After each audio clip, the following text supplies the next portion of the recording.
Veja nesta edição: Pará reduz desmatamento na região amazônica. Câncer de esôfago é um dos mais frequentes após os 60 anos. 350 especialistas debatem políticas para a educação. A dica de economia com Pedro Loureiro.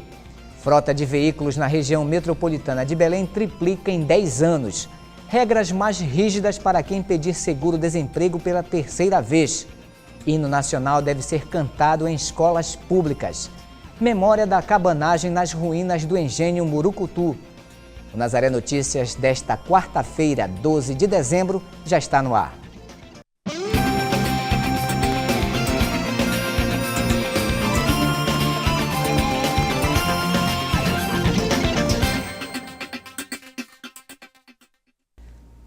O Nazaré Notícias de hoje começa com uma boa notícia para a vida na Amazônia. O Pará é o segundo estado da Amazônia Legal com maior redução na taxa de desmatamento em extensão territorial.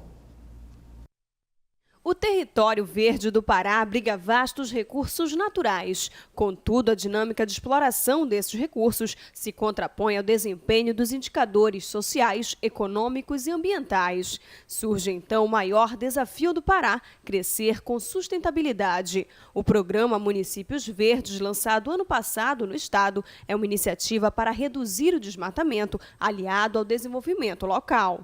Porém, quando o município não avança, ele sofre prejuízo com isso, né? Ele deixa de receber benefícios, ele vai ter a cobrança mais incisiva do Ministério Público, da própria fiscalização dos órgãos ambientais. E quando o município avança e cumpre as metas do programa, ele percebe que, na verdade, aquilo traz uma série de vantagens para ele. Ou seja, o programa Municípios Verdes é, na essência, um programa de desenvolvimento sustentável para o município. O programa reúne o poder público, a sociedade civil e as ONGs. Para participar, o município firma 7 compromissos com o Ministério Público Federal, entre eles o de possuir mais de 80% do território no cadastro ambiental rural. Até 2014, a meta é alcançar 150 mil imóveis cadastrados. Hoje, 61 mil já estão inscritos. Até fevereiro de 2012, a adesão do programa já incluía 91 municípios, de um total de 144 em todo o estado do Pará. Esses municípios correspondem a 1 milhão de quilômetros quadrados de todo o território paraense. O comitê gestor do programa se reuniu essa semana para avaliar as atividades. Além do governo do estado, das prefeituras, do Ministério Público e das ONGs, o IBAMA participa com a fiscalização em campo. E ações como essa do Municípios Verdes, do Programa Municípios Verdes do Estado, mostram alguns aspectos muito positivos. O primeiro é a questão da política do Estado de querer reduzir o desmatamento no seu território, né? Uma política do governo do Estado aderir a essa política do governo federal. A questão de tirar os municípios da lista dos principais desmatadores e colocá-los de volta a receber crédito, né, para poder operacionalizar e operar as atividades de produção nos municípios, né?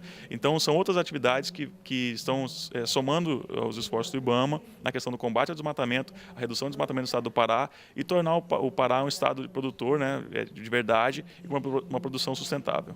Os resultados do trabalho são observados na prática. O Pará é o segundo estado da Amazônia Legal com a maior redução no desmatamento, 44% em termos percentuais, no período de agosto de 2011 a julho de 2012.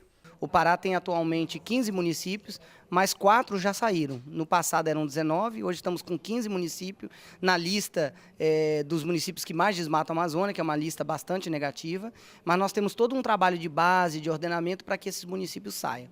Hoje já saíram 4, o Pará foi o estado que mais tirou municípios da lista. O desmatamento também tem reduzido bastante, é outro indicador importante. O Pará, nesse ano, foi responsável por 75% da redução do desmatamento na Amazônia. O município de Dom Eliseu conseguiu sair da lista do desmatamento em apenas 1 ano e meio de trabalho. Mas a gente está trabalhando e conversando. Hoje o setor da agricultura e da pecuária já está consciente e abraçando a causa, já é nosso parceiro quanto a essa questão de desmatamento, e falta a gente conseguir a conscientização e a parceria do setor carvoeiro e do setor madeireiro para a gente poder entrar num nível bom e aceitável para que a gente não retorne à lista. A partir de 2009, apenas o Pará manteve a tendência de redução na derrubada da floresta, passando de 57% do total verificado na Amazônia em 2009 para 36% na última medição este ano. Um grupo de 33 indígenas da etnia Tembé, do município de Paragominas, no Nordeste paraense, estiveram em Belém para pedir providências do governo estadual sobre o conflito ocorrido na reserva Alto Rio Guamá, que fica próxima à Nova Esperança do Piriá, região nordeste do Pará. O conflito envolvendo indígenas madeireiros da região e fiscais do IBAMA aconteceu dia 2 deste mês. Na conversa com o secretário de Segurança Pública do Estado, os indígenas falaram da importância da terra para o sustento e para a manutenção de seus bens culturais. Na próxima segunda-feira, acontecerá uma reunião em Paragominas para discutir as ações de combate à extração ilegal de madeira nas florestas localizadas nas áreas dos Tembés. O assunto agora é saúde. Considerado um dos mais frequentes no mundo, o câncer de esôfago afeta pessoas a partir dos 60 anos. O esôfago é o tubo que liga a garganta ao estômago. Passa pelo pescoço, tórax e abdômen e nele pode se desenvolver um dos tumores mais frequentes no mundo, o câncer de esôfago. O câncer no esôfago está entre os 10 mais frequentes no mundo. É o 9º mais frequente em mulheres e o 7º mais frequente em homens. Alguns fatores contribuem para o seu desenvolvimento, como a ingestão de bebidas alcoólicas e bebidas muito quentes, carência de vitaminas e o tabagismo. São geralmente hábitos de vida que fazem com que a pessoa tenha um câncer de esôfago. Em geral, o tabagismo é o mais frequente, além da ingesta de álcools, alimentação pobre em vitaminas, né? E também em algumas regiões do mundo, a alimentação de alimentos muito quentes, como o chimarrão no sul do estado do país. Como o esôfago passa pelo pescoço, tórax e abdômen, o tratamento do câncer depende do lugar onde o tumor está instalado. Dependendo da região, se for no pescoço, no tórax ou no abdômen, existe um protocolo de tratamento, né? No pescoço, geralmente são radioquimioterapia, e no tórax e abdômen passa por cirurgia e avaliação de rádio ou quimioterapia. Além disso, existe a possibilidade de não ter a cura do paciente, então a gente só vai ter que aliviar os sintomas. Os sintomas da doença só aparecem quando ela já está muito avançada. É traiçoeira, né? Então ela acaba afetando pacientes, eles acabam não sentindo sintomas. Quando começam a sentir os sintomas, a doença já está às vezes avançada, com metástases ou invasão para outros órgãos. Evitar bebidas alcoólicas ou quentes, manter uma boa alimentação e evitar o cigarro, além de procurar os médicos diante de sintomas como dificuldade de engolir, podem ajudar na prevenção e no tratamento da doença. Eles têm que ter cuidado. O primeiro sintoma de disfagia, que é a dificuldade para engolir, geralmente engolir sólidos, tem que procurar um médico, porque pode estar acontecendo algum grau de obstrução que, através da endoscopia, pode ser dirimida. Moradores da cidade de Curuçá, no nordeste do estado do Pará, e funcionários do Hospital Municipal fizeram um protesto nesta terça-feira, reivindicando melhorias na área da saúde. O hospital da cidade está interditado por tempo indeterminado. 2 denúncias foram registradas no Ministério Público. As reivindicações são por atendimento médico adequado, novos exames e o ressarcimento de despesas com remédios e tratamento. Agora vamos falar de segurança. Em 2013 deve entrar em vigor a lei estadual que obriga a instalação de biombos nas agências bancárias do Pará para aumentar a segurança dos clientes. A medida inclui também o monitoramento por televisão na área interna dos bancos. Só em 2012 houve o registro de mais de 30 assaltos a agências bancárias no estado. Segundo dados divulgados pelo Sindicato dos Bancários, foram 32 assaltos a agências até o mês de novembro deste ano, sendo 27 deles fora da capital paraense. Agora vamos falar sobre educação. A capital paraense recebe 350 especialistas em educação de todo o país para avaliar o Censo Escolar 2012. O censo faz um levantamento de dados estatístico-educacionais de todo o Brasil. A abertura do encontro aconteceu no Hangar Centro de Convenções da Amazônia. Esses dados são fundamentais para a formulação de políticas públicas voltadas para a educação. Coordenadores de áreas dos estados da União estão representados e debatem sobre recursos para a educação, a valorização profissional e os programas educacionais do MEC. A retomada da produção da indústria foi decisiva para o aumento do emprego no setor. Esse indicador, que aponta o crescimento futuro das contratações e o maior uso de horas extras, cresceu 1,1% em outubro, em comparação com setembro. Para os especialistas do Instituto de Estudos para o Desenvolvimento da Indústria, esse avanço foi expressivo e acompanha a recuperação da produção industrial que ocorre desde julho.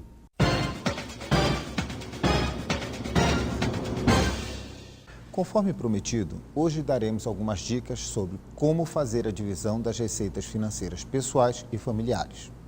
Apesar de não existirem fórmulas prontas, alguns percentuais devem e podem ser respeitados.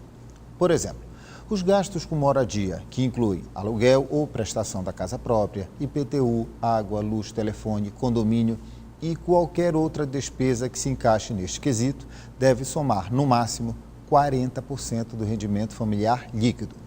O ideal é manter em 30%.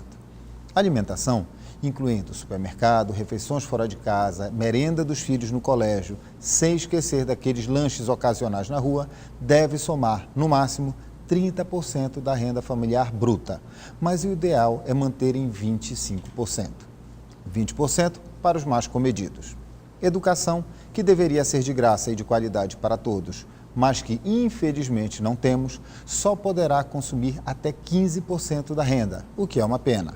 Porém, nunca menos que 10%.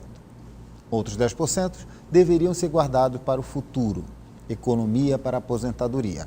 O que sobra, após pagar o plano de saúde, medicamentos e transporte, pode ser gasto conforme a vontade de cada um. A grande maioria das pessoas que estão nos assistindo vão me mandar mensagens dizendo que estas contas não batem, pois a grana está curta e não há muitas previsões de mudança de cenário. Pois é, a culpa fica por conta dos serviços essenciais que não são oferecidos gratuitamente pelos governos, como ocorre na maioria dos países que deram certo. Bem, eu sei que as realidades familiares são bem diferentes e que muitos conseguem viver confortavelmente e ainda guardar mais do que eu sugeri. Porém, se estes limites forem respeitados, com certeza, as chances de manter uma vida financeira mais saudável são bem maiores. Até a semana que vem.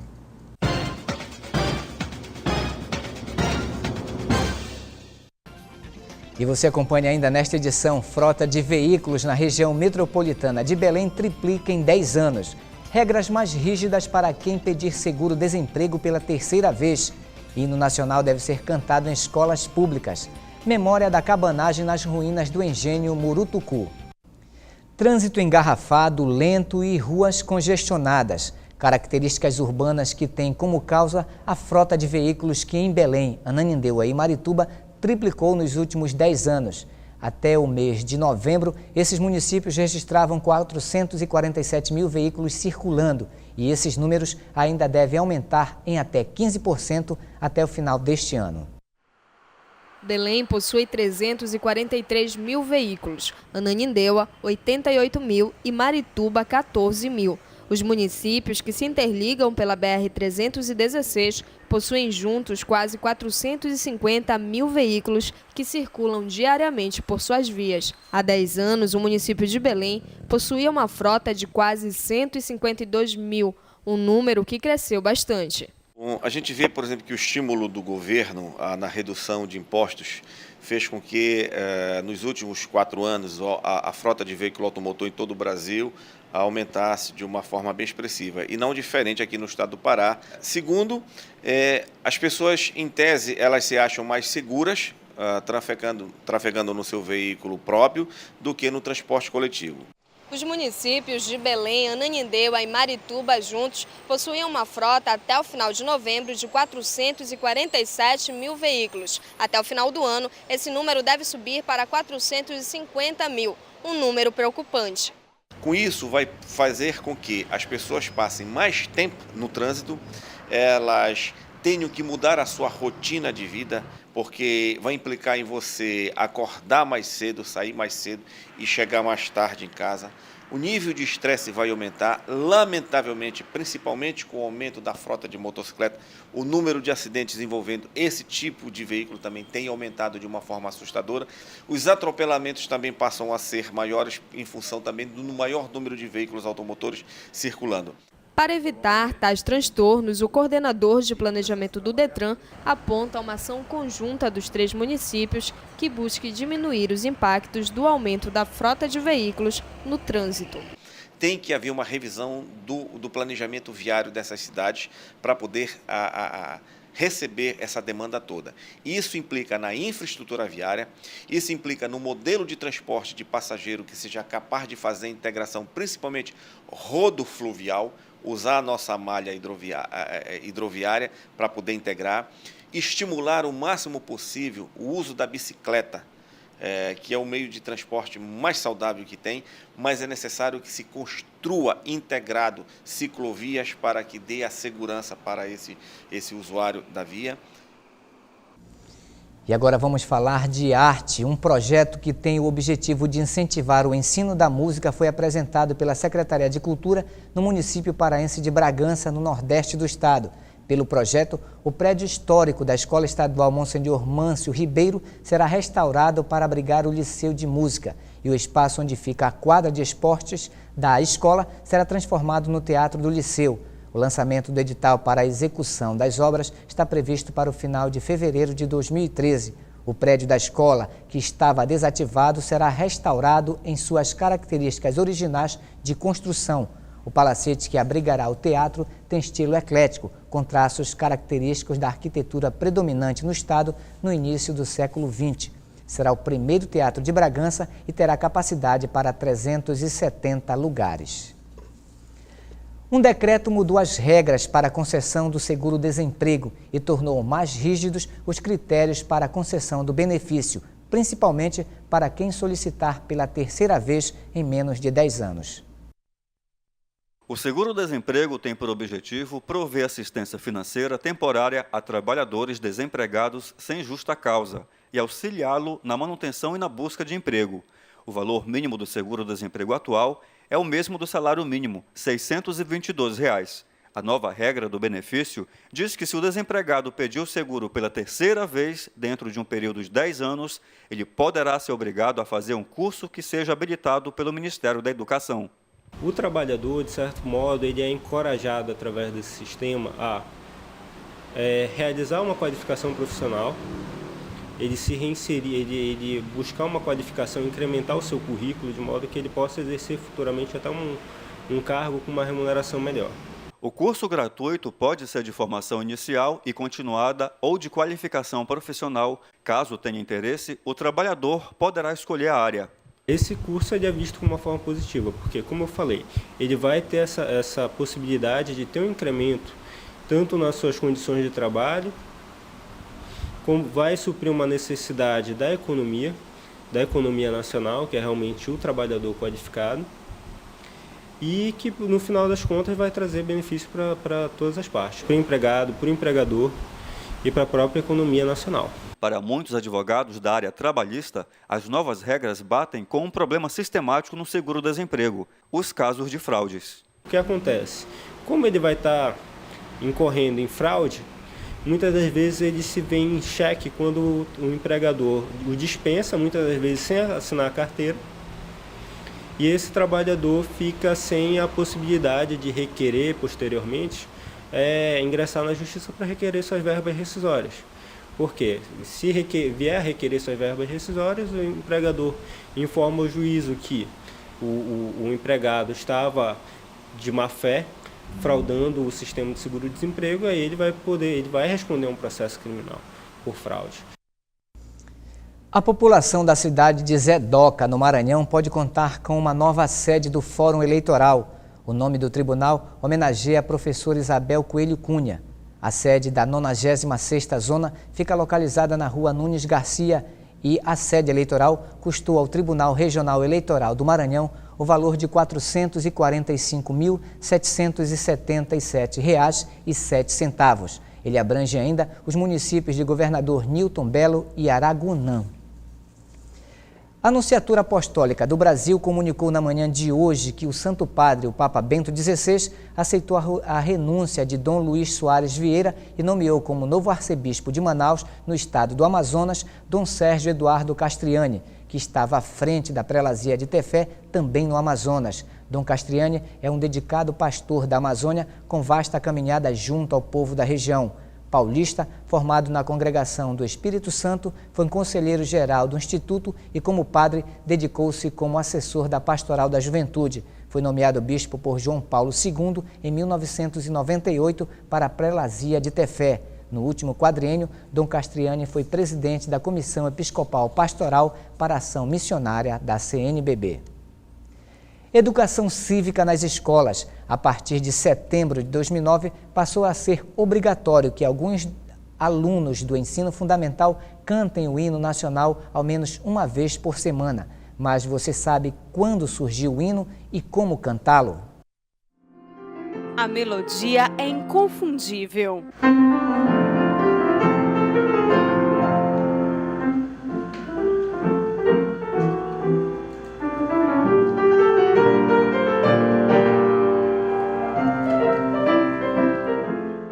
Em estilo clássico, foi composta em 1822 para comemorar a independência do Brasil. A letra que cantamos hoje só foi conhecida em 1909, depois de vários concursos para escolher o melhor hino.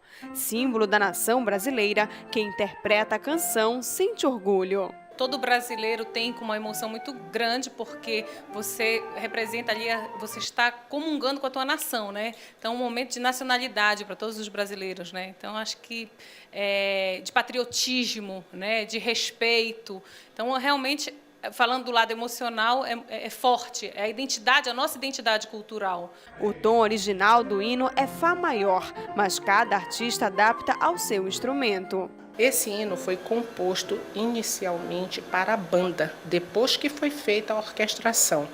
Antes dele receber a letra, ele só era executado por instrumentos.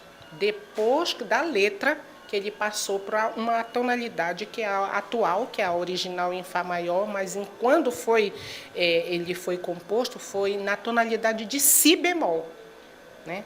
E agora, quanto a orquestração, como a instrumentação e voz, todos na tonalidade de Fá maior.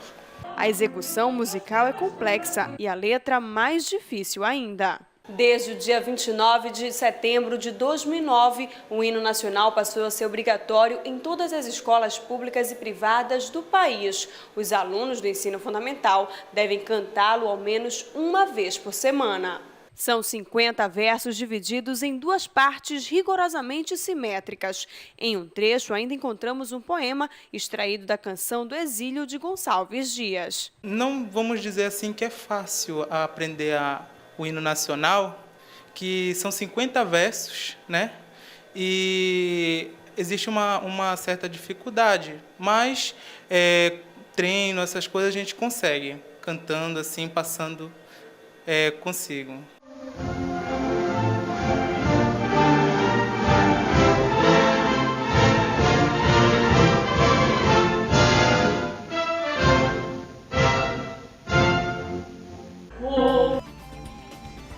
O Pará terá um representante importante na Corrida Internacional de São Silvestre, em São Paulo.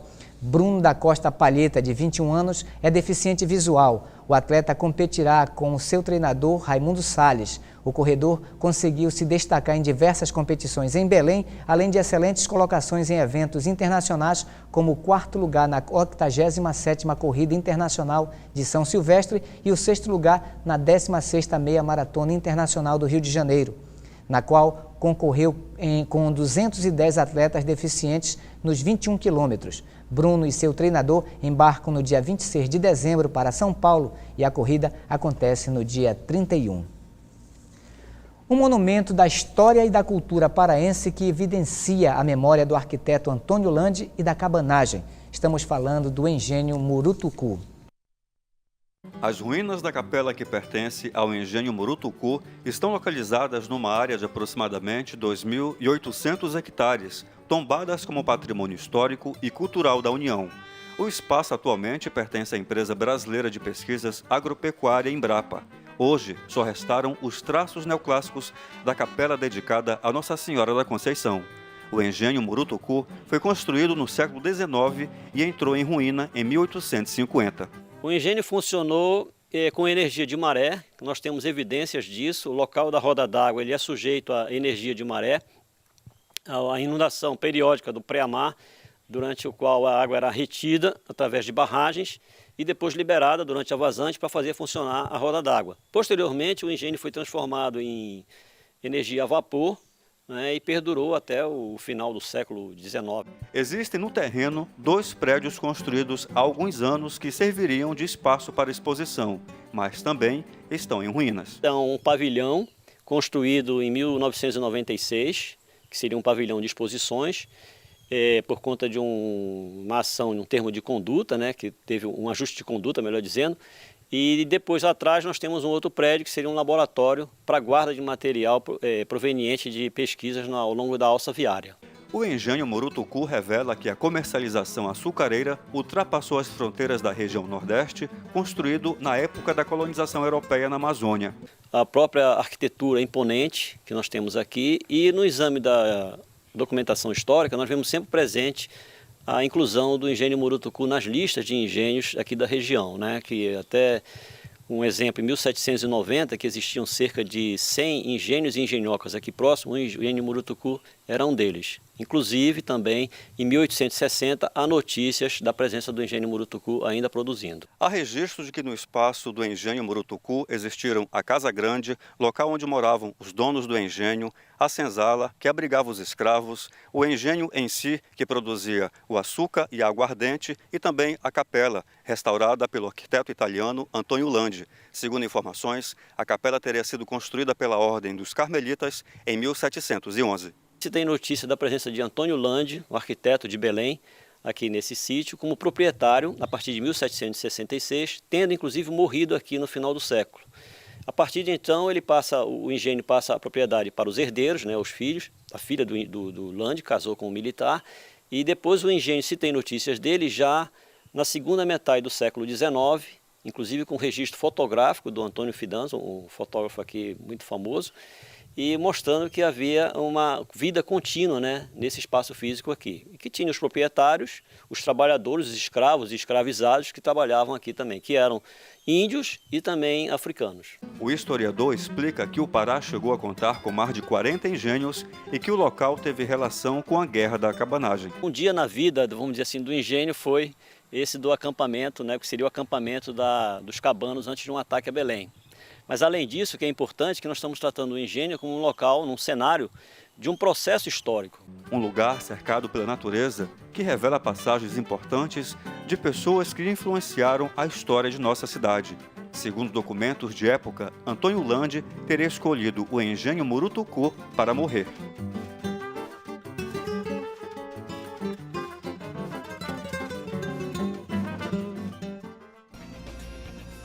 E você pode assistir às matérias exibidas no Jornal de hoje no Portal Nazaré. Basta acessar www.fundacionazaré.com.br ou entrar na nossa página no Facebook. Nazaré Notícias fica por aqui. Nos encontraremos amanhã na próxima edição. Até lá!